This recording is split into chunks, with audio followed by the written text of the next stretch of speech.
It was a night that would rewrite everything, a night the HOA thought would crush us. The sparks erupted from the barn like fireworks at a twisted celebration, but the only audience was us, a family turned vigilantes, hearts pounding and minds racing, and right in front of us stood the distant silhouettes of three figures, watching with cruel glee as our world burned. Tim. Jake's voice broke through the chaos, filled with panic as he emerged from the inferno. Buddy, our fierce protector, clinging to his hoodie, dragging him away from the flames that roared and billowed behind him like a hellish storm. Get back! I shouted, my heart racing, but as I lunged forward, every instinct told me to find my family and shield them from whatever horror had been unleashed. Don't move, Jake. Stay close. I shouted again, barely comprehending how fast everything was unraveling. The barn wasn't just wood, it was our dream, our place of hope and healing, our K-9 training facility where misfits became heroes. I felt the panic rise, mold into anger as I spotted the figures across the fence, just standing there, two hands in pockets, one scribbling notes like we were nothing more than a past test case, their smiles twisted in triumph. This is it, isn't it? This is what they wanted, I thought, gritting my teeth as the sick realization washed over me. Jake wrestled against Judy, her face a mask of fear, the desperation twisting the air tight around us. The puppies. They're still. No, not now. Judy yelled, pulling him back. She coughed, the smoke invading her lungs. It's too dangerous. And just like that, the roof of our barn, our sanctuary, collapsed, a thunderous sound marking the end of our old life. I watched, helpless as the rafters fell, fire consuming years of memories in an instant. I clutched the crowbar I had snatched blindly and turned to the watching figures, adrenaline boiling over. You think you've won? I spat, chest heaving, feeling like an animal cornered. I didn't even know who to blame, those watching gals celebrating our loss, or the twisted rules that were suffocating us. Buddy wasn't done. He howled, a sound that resonated deep within me, tapping into a primal essence of fight. He wasn't just a pet, he was our companion, our guardian, our symbol. And as I crouched there, panic morphing into a fierce resolve, my vision blurred by smoke and fury, it hit me harder than any blow. The fire wasn't just their tool of destruction, it was a catalyst. I won't let this end like this. I roared, driving the crowbar down into the dirt. We're not just going to stand here, we're going to fight back. Their laughter rang in my ears, disbelieving, mocking. But the fine line between fear and courage was thinning, and I felt the resolve surge like a river breaking free from its dam. As the last embers flickered against the night sky, I crouched beside Judy and Jake, hands shaking with rage and despair. They think they scared us off. No. They've just declared war, Jake interrupted, fists clenched. The fire's glow flickered over his face, igniting a determination I had never seen before. And in the knot of my gut, I knew, this wasn't just about a barn that had become our lifeline. This was about reclaiming our lives, our family, what truly mattered. We fight, I hushed, voice steady. But we're going to do it smart. They'll pay for this. Judy nodded, resolve sharpening her features. Sometimes you have to fight dirty. We commenced our preparations in the harsh light of a new resolve, crafting traps with a mix of adrenaline and desperation, every noise charging the air with anticipation. And we all knew, there would be no retreat. When that knock came a few weeks later, crisp and demanding, I opened the door to face an official-looking Karen and two henchmen who seemed more suited for a corporate business meeting than following the law. They held eviction papers like weapons, ready to swing. Tim Walker, Karen droned, a triumph radiating from her smug expression. You have 30 days to comply with the Community Preservation Code. The words vibrated through me, low, dark, insistent like a heavy drum. I barely got through the words, you don't own this land, before her cohort unfurled a map covered in red lines slicing through our memories like bullets. I can assure you, your so-called ownership means nothing, she sneered. You're occupying a prohibited zone under Emergency Redevelopment Ordinance. Your little K-9 operation is slated for our community revitalization. The rage simmered under my skin, threatening to boil over. Jake tensed beside me, fists balled like a storm ready to unleash. But we were ready. You think a piece of paper frightens us? You don't know us. Karen crossed her arms, indifference written in her posture. You've left us no choice. Cooperation is highly advised. We're simply following the law. I leaned forward, the crowbar heavy in my grip as I looked past her to the calm fields behind. You think this ends with your little eviction notice? You've sparked a fight you have no chance of winning. And in that pivotal moment, We transformed from the hunted into something ferocious, fighters for our home, our family, a consequence that was determined to rise from the ashes. You made a mistake, Karen. This is just the beginning, I warned, voice low and imprisoning. Buddy growled beside me. The air grew thick with tension, and for the first time, laughter didn't come from them but from us, the fire within igniting into a blaze ready to fuel the fight ahead. Let's do this, I whispered, knowing full well our next move would hammer deep into the heart of every lie they'd woven around us. It was a call to arms, a mission, an unbreakable stand against the chains of oppression. They had torched our home, but from those flames, we would rise as warriors to reclaim our world, our future. They thought they could extinguish our light, they didn't know the fire had just begun to burn bright. They didn't know the fire had just begun to burn bright. As I stood there with the crowbar gripped tight, adrenaline coursing through my veins, I could feel the intensity of purpose radiating from my family. In that challenging moment, our fear morphed into something fierce and unyielding. We were no longer the silent victims, we'd become a force to be reckoned with. Karen's smirk faded as she clutched the eviction papers like they were a lifeline. You're making a mistake, Tim. You'll regret this, she shot back, but there was something shaky in her voice, a hint of uncertainty. Her two henchmen shifted, uncomfortable under the pressure mounting around us. I stepped forward, determined to intimidate. No, Karen. The mistake was underestimating us. My voice was firm, a steady drumbeat of defiance that echoed through the yard. You want this ranch? You'll have to fight for it. Buddy growled low, stepping in front of Jake protectively, his fur bristling with daring. The sight of him, standing steadfast like a lion ready to defend his pride, was enough to bolster my resolve. Jake's hands were clenched tight at his sides, I could almost feel the heat radiating from his passion. Judy's eyes met mine, unyielding and fierce. We're prepared for whatever you want to throw at us, Karen. We'll stand our ground, and you know what they say, those who fight back often go further than the ones who back down. The corners of Karen's mouth flickered, somewhere between a sneer and genuine annoyance. You think you can intimidate me? I have the law on my side, she spat, but her bravado was fading, and the uncertainty of it fueled my conviction. Then bring it on. I challenged. We'll show you how much the law cares when it's defending a coward's tactics. You think pushing us out will be easy? Just wait. You'll see. With that final jab, I turned away deliberately, a confident dismissal of their hollow threats. I could feel Jake's tense excitement behind me and the firm resolve radiating from Judy. Let's get to work, I said, my voice a rallying cry amidst the swirling emotions. We have a battle to prepare for. As day broke, we huddled around the kitchen table, spread out with blueprints, supplies, and all the paperwork I could scrounge together.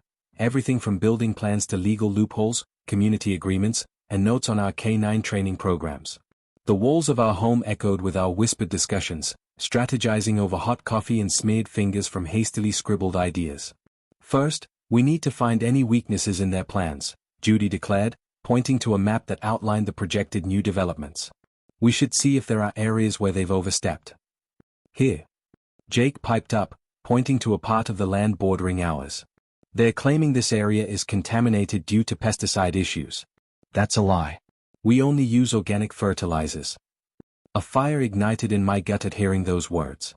If we can prove that contamination is nothing but their fabrication, it could dismantle their entire case, I said, enthusiasm bubbling up. One little lie can unravel an entire web. We need to collect records, testimonies, anything we can to expose their corruption. Judy nodded vigorously. And let's hit the town, gather some support.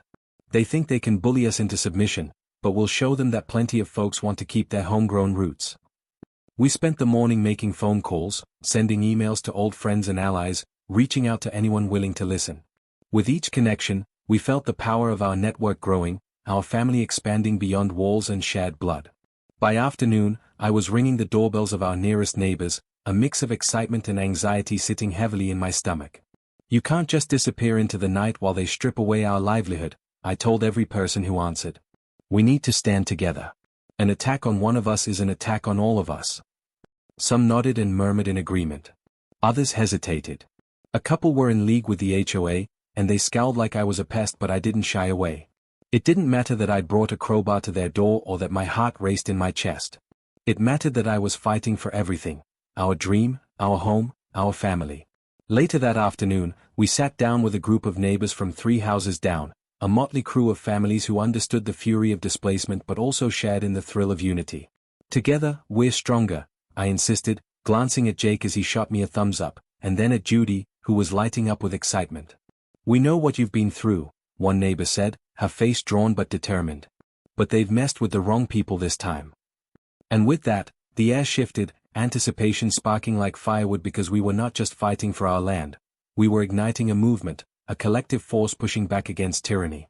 As the sun set, I stood outside on the porch, looking at the remnants of our barn with renewed determination. From rubble, we would build. From ashes, we would rise. And just beyond the horizon, I knew a storm was brewing, one that would cleanse us of the filth of betrayal and tyranny. We would strike first, armed with nothing but solidarity, cherished memories, and a fierce love for what we'd fought to reclaim. We're not done, I whispered to Buddy, who stood at my side, ears perked, suspicious of the darkening shadows. Not by a long shot. Asterisk that night, we sat in a huddle, very much aware of the darkness enveloping the world outside, binding our family together. And as the stars twinkled above, we made a pact. The fire may have scorched our barn, but they hadn't touched our spirit. The battle was just beginning. The battle was just beginning.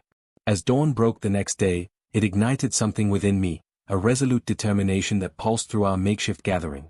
The sheriff hadn't shown up yet, but I could feel the shift happening. The more we engaged our neighbors, the more people began to believe in our fight. The plan became clearer. We'd gather more data to undermine the HOA's accusations. I rallied Jake and Judy as the early sun cast long shadows across our porch. We need to dig into our own records, I said, pacing. Anything that shows commitment to sustainable practices, training achievements, testimonials from the K-9 teams we've trained. This isn't just our home, it's a functional community asset. Jake bounced on the balls of his feet, enthusiasm sparking in his eyes. I can pull together the training logs from Buddy's programs. We can prove we've helped rescue and rehabilitate other dogs. It all ties into why we're valuable to this community. Exactly, I replied, feeling the electric pull of unity excite the air. Judy, focus on the grants and donations we've secured for the ranch. Every dollar represents another reason they can't scrape us off the map. We expose their lies and show them our worth. Buddy, ever vigilant, sat at our feet, his presence a calming reminder that we weren't just fighting for property. We were fighting for lives, our purpose entwined. We spent the day canvassing the area for any inkling of support, piecing together our narratives, and gathering testimonies from anyone willing to share. I knocked on doors, my heart racing as each interaction either solidified our defense or sent uncertainty prickling down my spine.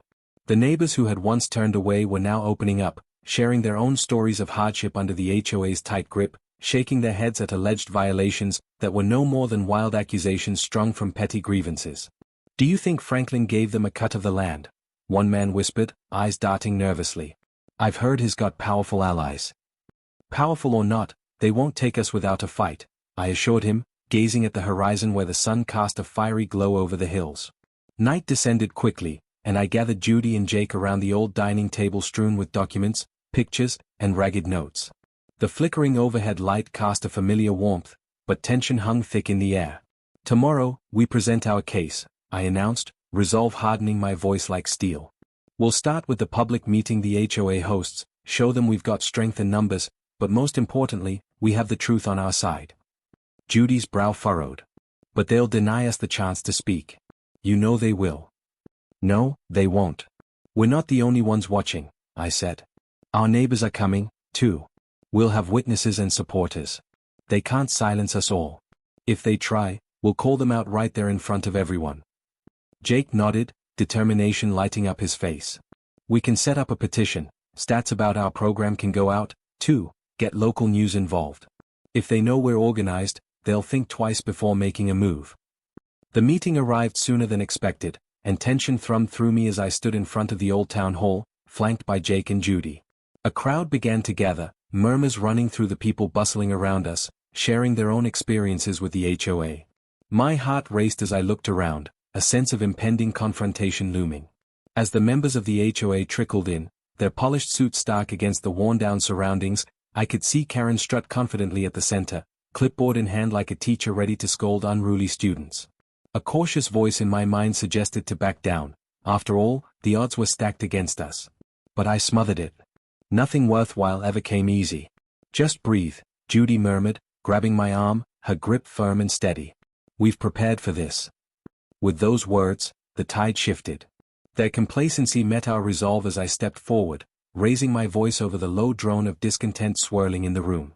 Ladies and gentlemen, we're here tonight to speak for our home and our lives, a home that isn't meant to be torn apart by legal loopholes and greed. The murmurs quieted, eyes drawn to me. The moment I had waited for was finally here, and now, the time for uncertainty was over. Today, we stand united against the tyranny of eviction and deceit, I continued, gauging the crowd's response. We've been called out for zoning violations that are not only incorrect but harmful to the community spirit we've built. The facts are clear, our K9 training program is vital, not just to us but to the well-being of many dogs and families. Nancy from a few houses down nodded in support, her expression fierce. I could feel a wave of courage rolling through the gathered crowd. I caught Jake at the edge of my vision, grinning wide. As more neighbors began to speak up, offering their accounts and voicing their concerns, I could see Karen narrowing her eyes, her carefully maintained facade cracking. This was a perfect storm, and the winds shifted in our favor. We began laying out evidence, photographs of our training programs, letters of support, grants that proved livelihood, a tapestry of interconnected lives woven through a shared dream. And then, right in the middle of the uproar, shouts of unity, voices rallying in support, the doors swung open. Franklin himself strutted in, flanked by a couple of suited men who radiated authority. Every murmur stopped.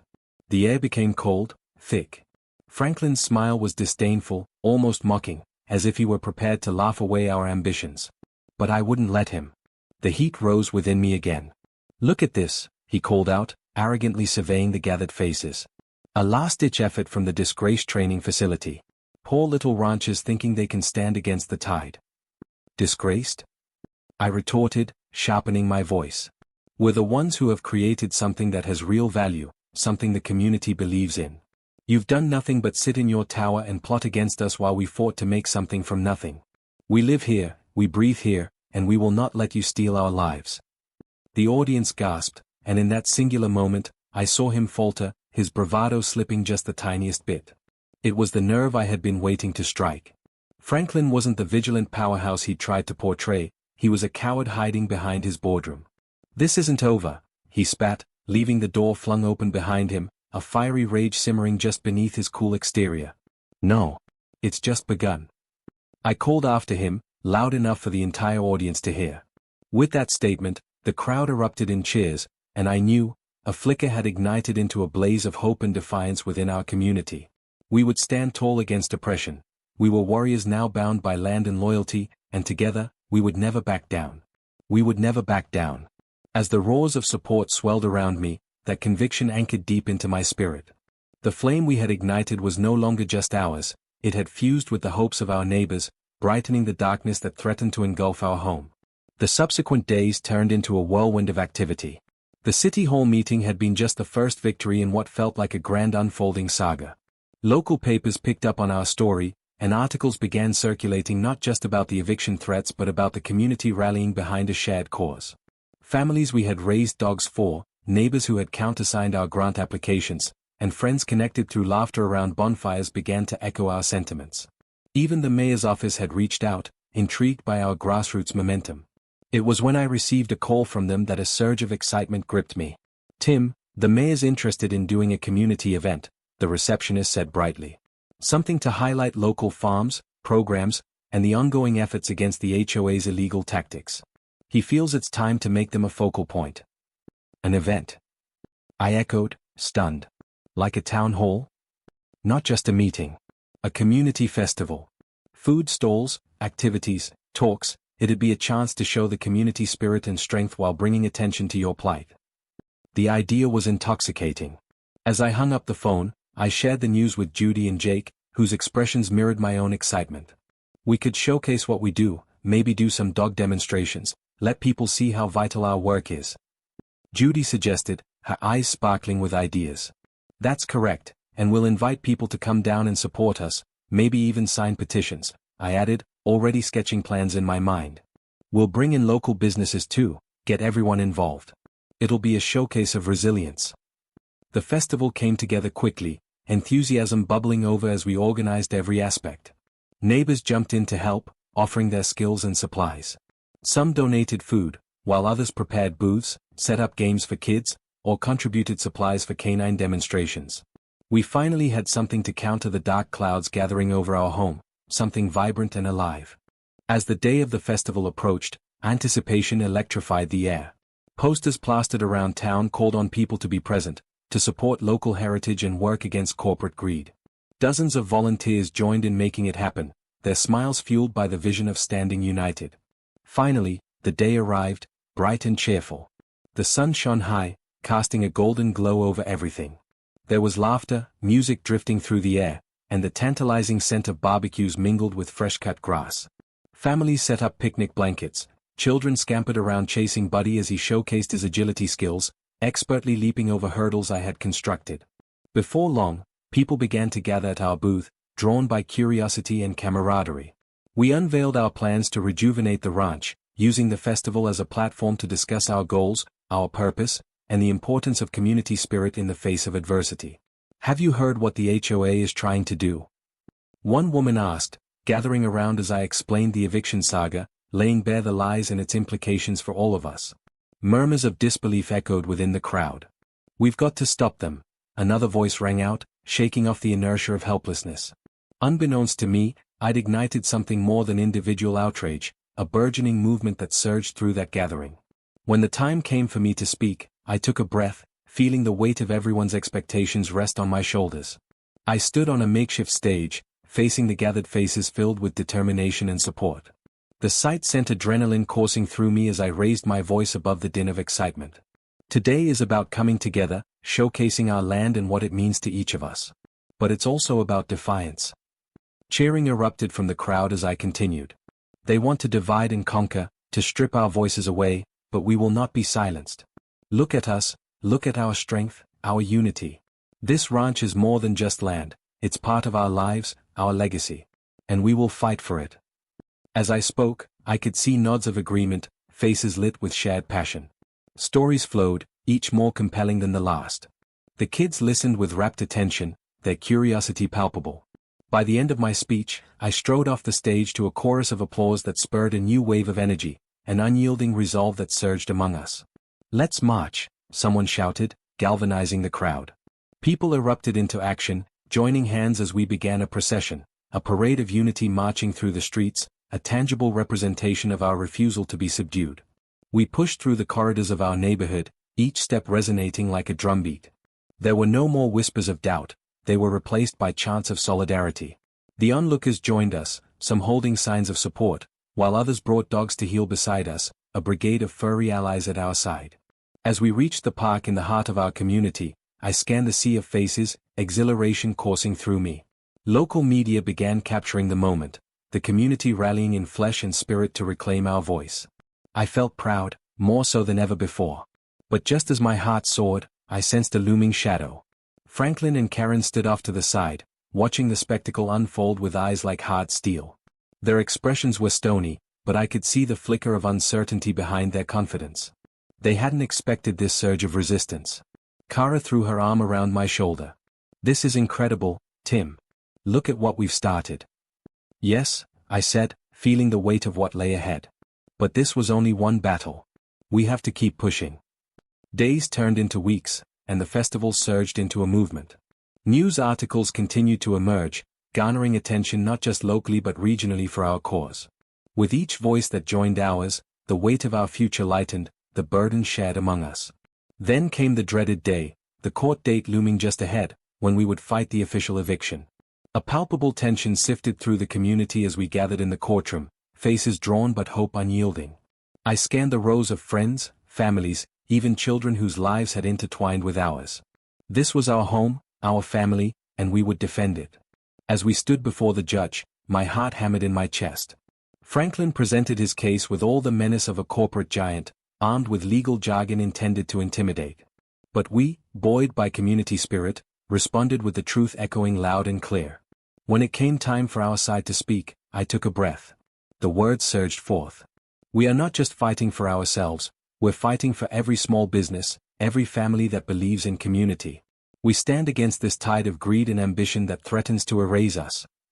When the gavel came down, sealing our fate. It reverberated through the hearts of every person in that room, and it was clear our fate had been sealed not by the legal system, but by each heart beating in unity behind our mission. We were victorious. The judge ruled in our favor, recognizing the value of community spirit above all. The courtroom erupted in cheers. And just like that, we had transformed our struggle into something greater than any one of us, an unbreakable web of connection, a fierce family eager to protect not just land, but heart. As the dust settled and life at the ranch resumed, the community grew stronger, empowered by what we had accomplished. Work continued to flow. Every success was a reminder that together, we could face any challenge. In the end, we forged more than just a fight for survival. We ignited a movement for future generations, awakening the spirit of resilience. As we gathered around the bonfire one starry night, laughter ringing through the air, I looked at my family and friends, my true family. We were a tapestry woven with hope, love, and dreams. And as the flames danced beneath the stars, illuminating the path ahead, I knew that even in the face of adversity, we would continue to thrive, bound together by the unwavering belief in our home, our community, and the unwavering pursuit of our dreams.